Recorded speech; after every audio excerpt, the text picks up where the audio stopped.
আমি যেটা বলতে চাই এটা হলো যে পিআরটা বাংলাদেশে প্রথম আমাদের দলই উপস্থাপন করেছিল এবং আমাদের নির্বাচন ইশতেহারও নিয়েছিল, কিন্তু আমরা এখন মনে করি যে এই প্রেক্ষাপটে পিআরে নির্বাচন হওয়ার মতো কোনো প্রেক্ষাপট নাই। প্রথমত হলো আপনি বর্তমানে যে ফেব্রুয়ারিতে নির্বাচনটা ঘোষণার একটা সময় করা হয়েছে, যদি এটা চূড়ান্ত না মানে একটা করা হয়েছে, এটা তো প্রচলিত সাংবিধানিক ধারায় নির্বাচন করার একটা করা হয়েছে। আপনি এই প্রচলিত সাংবিধানিক ধারার বাইরে পিআর পদ্ধতিতে নির্বাচন করার জন্য যাবেন কিভাবে? তাহলে আপনাকে হয় অধ্যাদেশ করতে হবে অথবা অন্য কোনো ফরম্যাটে এটাকে নিয়ে আসতে হবে।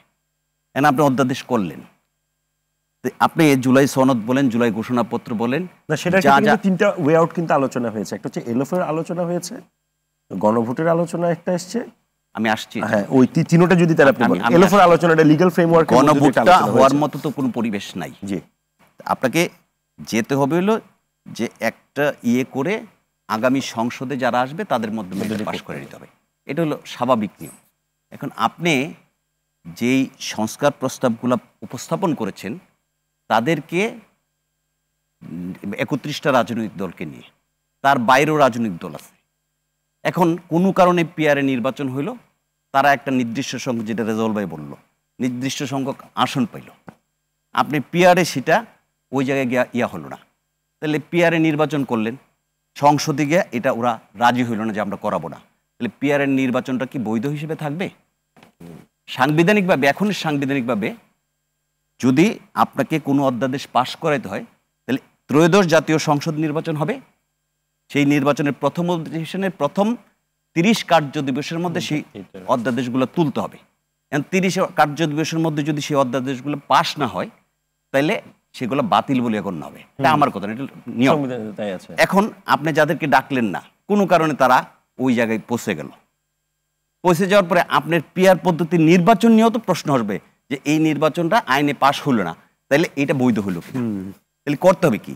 আপনাকে সাংবিধানিকভাবে এখনের প্রচলিত নিয়মে নির্বাচনটা করতে হবে এবং সবার মধ্যে একটা ঐক্য করে একটা থাকবে যে আমরা 2 টার্ম বা পরবর্তী ট্রামে আমরা পিআরের দিকে যাব বা ওই দিকে যাব। বাংলাদেশ তো পিআর পদ্ধতি আছে, আপা বলে গেছে, মহিলার যে 50 জন আমরা নিচ্ছি এটা তো পিআর, বাংলাদেশ তো পিআরের বাইরে না, এটা আনুপাতিক হারে যে দল যতটা ভোট পায় সেই হিসেবে আমরা মহিলা এমপিগুলো ভাগ করছি। আপনি পিআরের এই ভাই যেটা বললেন আমাদের ইয়াসির ভাই, যে পিআর করলে যে কালো টাকা, এটা তো বললেন আপনি হচ্ছে পিআর এর আপনার এক্সিকিউশনের একটা লিগ্যাল কমপ্লেক্সিটি নিয়ে, এটা তো কিন্তু পিআর এর ইটসেলফ কি রিস্ক আছে? এইটাও তো একটা সমস্যা। রিস্ক তো অনেকগুলা রিস্ক আমাদের মধ্যে আছে। প্রথমত হল যে পিআর আপনি করবেন, পিআর পদ্ধতি অনেকগুলা সিস্টেম আছে, এর মধ্যে আপনি দলের পক্ষ থেকে 300 তালিকা দিলেন, আপনার প্রতীকী নির্বাচন হলো, জি, এটার একটা সিস্টেম আছে। আবার 300 তালিকা দিলেন, 300 তালিকার সাথে প্রতীক গেল, আবার আপনি এটার সাথে প্রার্থীর নামও থাকতে পারে, আপনি 2% ভোট পাবেন, আপনি 6 জন এমপি পাবেন, প্রথম 6 জন যাবে, এটা একটা সিস্টেম। আবার প্রথম 6 জন না গিয়া পিআরের প্রতীকের সাথে আমি ভোটার তালিকা যে 37 নম্বর আছে, যে 38 নম্বর আছে, তাকেও ভোট দেওয়ার একটা সিস্টেম আছে। সেই সিস্টেম হলে এটা কোনটা হবে এটা তো এই জায়গার মধ্যে আসেনি। পৃথিবীতে যতগুলাতে পিআর আছে এটা বাংলাদেশের ভোটারদের প্রেক্ষাপটে যারা আমরা নির্বাচনের মাঠে নির্বাচন করেছি তাদের যে আমাদের ভোটারদের যে অবস্থান, সেই অবস্থানে এই প্রেক্ষাপটটা যাওয়াটা আমাদের জন্য একটা বরাবর একটা বিপদ হবে। প্রথমত হলো এই যে নির্বাচন একটা হওয়া দরকার, আজকে যে অবস্থা চলছে এটা যদি করতে গিয়ে আরো 6 মাস, 1 বছর, 2 বছর,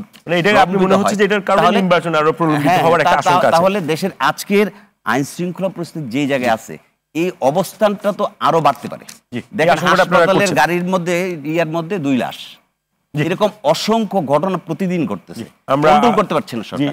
আপনাকে সরকারকে কিন্তু আইন শৃঙ্খলা পরিস্থিতি ওই জায়গায় আইনা নির্বাচনটাকে একটা জায়গায় নিতে হবে, একটা স্থিতিশীল সরকার দরকার, একটা নির্বাচিত সরকার দরকার।